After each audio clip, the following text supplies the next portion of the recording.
Welcome back to the Daily Vent. So, the next topic I have on the list here is big themes. Not quite sure exactly what my intentions were when writing this, because normally I tend to put something in brackets that kind of clarifies what the thoughts in my head were at the time. But I guess I could just go on the sort of tangent of like, what are the big themes in life in general, maybe that people are focusing on? You could kind of take it that way. And since the show's about asking questions, maybe ask yourself, what are the big themes? What are the big themes in your life? What are the big themes in culture, in the news? What are the big themes? Actually, this kind of works into the next point on the list here. Climate change hypocrisy. So this is a big theme, right?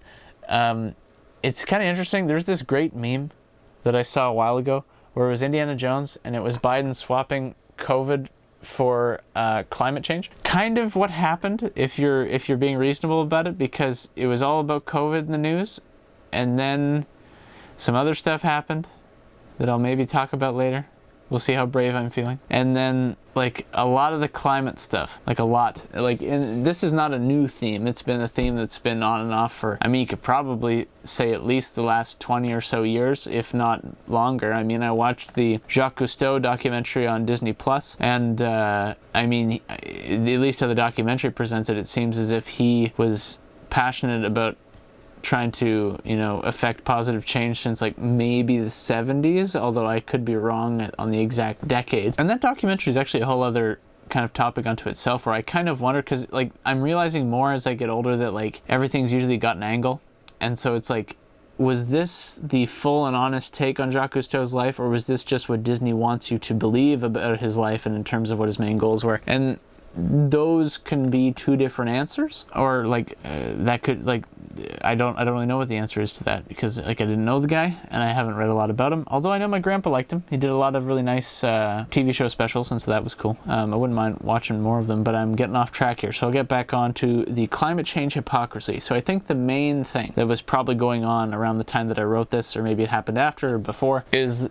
when they had that climate summit in, what was it Scotland? Glasgow, right? Essentially, like, do you remember, like, correct me if I'm wrong, but didn't Biden have like an 80 car or 60 car motorcade or something like that going down the highway to the climate summit? Like, talk about ironic, right? And like, I remember seeing a photo on Twitter. I don't know if this is like fake in the sense of it was a real photo, but it was from a different event. I don't know if that was the case. I wouldn't be surprised if it was for this event, but I saw like one of these jumbo aircrafts that open up the nose, the cargo jets that like you open up the nose and you put stuff in. I saw them like transport a private jet in one of these. Like, they had the wings off and they just packed it into this like nose opening cargo jet, and it's like, I guess they're trying to be sneaky about it, but it's like probably so many examples that you could find of people that claim to be all about affecting positively this whole climate change situation, topic, theme, whatever. Like, all the people that claim to be like, oh, we gotta save the planet, the climate's getting out of control, we gotta do all this stuff, we gotta, stop with the fossil fuels. And then a lot of these people are probably using the same amount of fossil fuels as the average person, or maybe more. And then I hear like, is it true that Bill Gates just buys carbon offsets so he could like feel better about it, or something like that? And it's like, oh, so it's like that, eh? Probably so many moments like that where it's like, you pride yourself as this great activist and great helper to the planet or whatever, and then you just do stuff like this. Like, doesn't Leonardo DiCaprio ride around in a private jet to major events, and he's also one of these really big, climate change activists? And it's like, I think what would be nice, because then you could say, oh, well, Spencer, don't you drive a car? And it's like, yeah, but I think the difference is like, what are the perspectives, right? So it's like, I take a very kind of even-keeled approach where it's like, as far as I understand, as far as I've talked about with my dad, who's a geologist, from a geological perspective, I'm pretty sure it is the view that the climate has been warming, because apparently we're still coming out of the Ice Age. And so the climate has been warming and will continue to warm, as far as I've heard, regardless of what we do. So the view that I take is, how much have we added to the contribution of that in terms of like it's warming, but how much more have we added to that warming? Determine that percentage, then determine, okay, can we reduce that percentage within reason? Is it like reasonable to do so in the sense of like, is it doable? And is it even a concerning amount, right? Because let's say we've added 2.5% to the climate increase. Is that a dangerous percent? Some people will probably say yes, some people will probably say no. I don't even know that it's that high, because I think that the prediction, I can't remember I don't even know where this prediction came from. It was probably, again, another one of these things you see on Twitter. Looks like it's from some organization. Probably is, who knows? Where it's like, the fear is that by 2050, I think we'll have a 2.5% temperature increase, I think.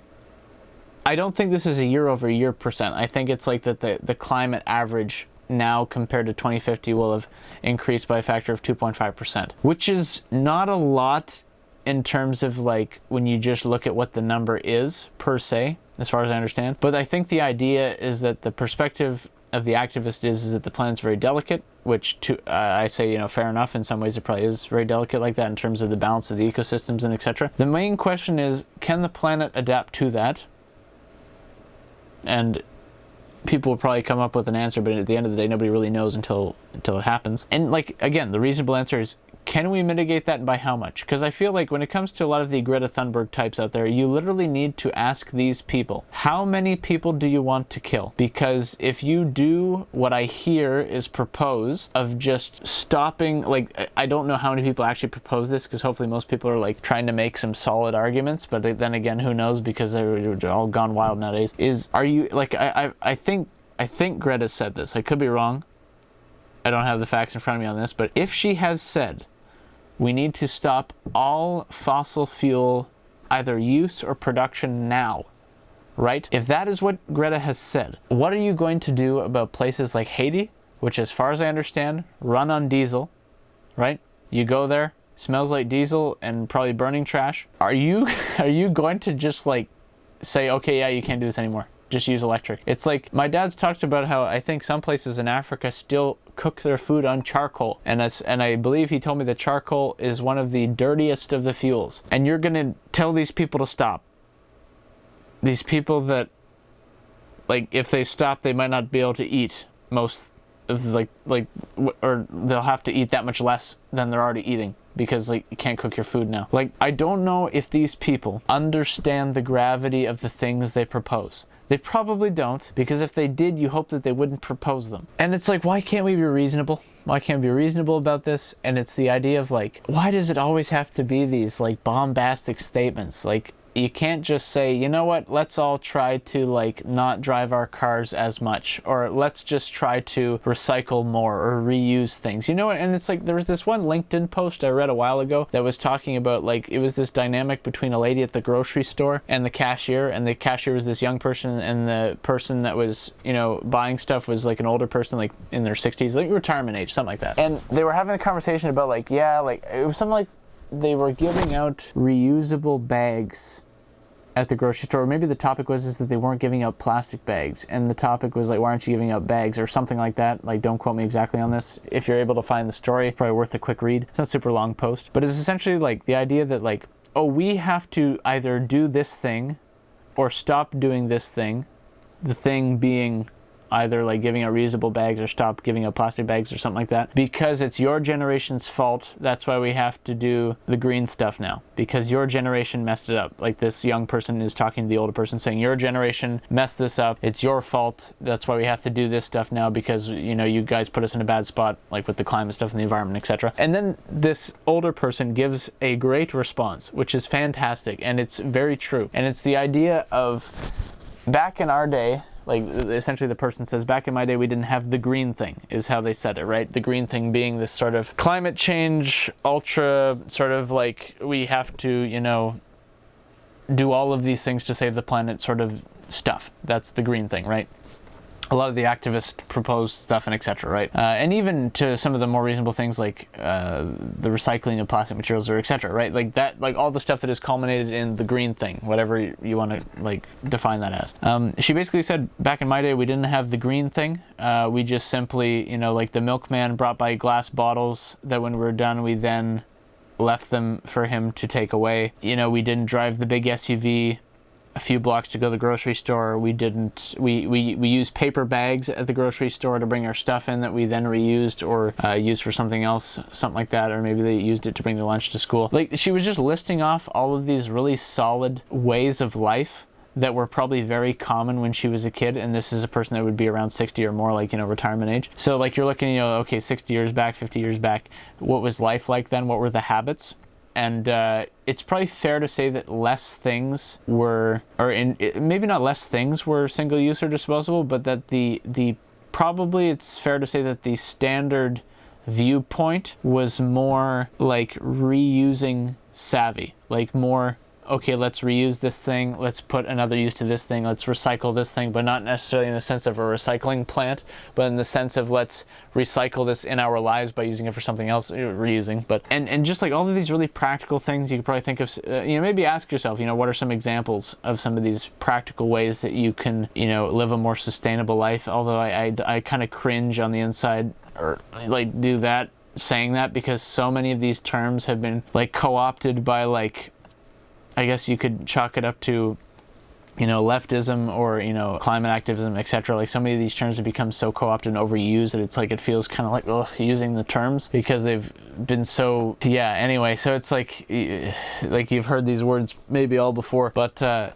essentially, like, what are the practical ways in your own life that you can reduce waste and just live, like, essentially be a good steward to the planet that we've been given to live on? And essentially, it's like, it doesn't have to be crazy things. It doesn't have to be you poop in a hole, you live in a mud hut, you walk 10,000 miles. You know, like, it doesn't have to be these things. It could be like simple stuff. Like, there's things that I could do differently as well. It could be simple things. You know, it could be simple things like, you know, when you get the plastic bags from the grocery store, don't just throw them out. Try to use them in as you know, garbage bags at your house. My dad's a great example for some of this stuff. So he'll reuse the same garbage bag so many times that it'll have like a bunch of holes in it. And this is a garbage bag that could be used probably normally for things like recycling. So, okay, stuff the cardboard in this garbage bag, you know, gets a bunch of little holes poked through from the corners and stuff like that. And there's like a bunch of holes, but he's still using the bag to bring recycling or something like that, right? Or at least that's happened in the past. Although the recycling routines changed a little bit differently now, since my center now has a service that does it here. They don't have to bring it out of town anymore.